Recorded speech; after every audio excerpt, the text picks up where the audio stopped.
Good day, Ma'am and Sir. I am Nori B. Barola. I am 43 years old. I am married with 3 children, ages 23, 20, and 13.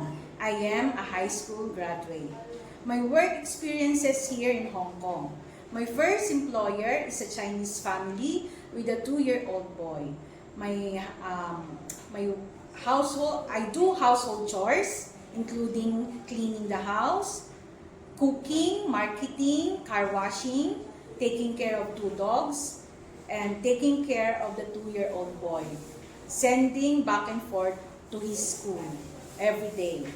My second employer here in Hong Kong is an Indian family with a 6-year-old boy.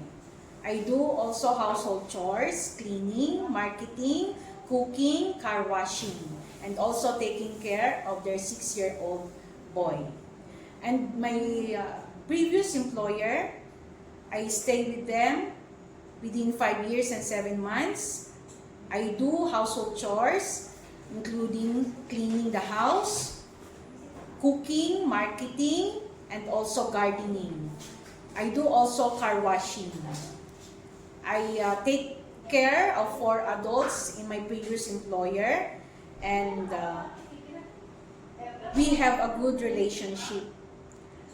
Ma'am and Sir, hoping you will pick me, and I will do my very best to do my tasks and responsibilities as your helper. Good day, Ma'am and Sir. Thank you, and God bless.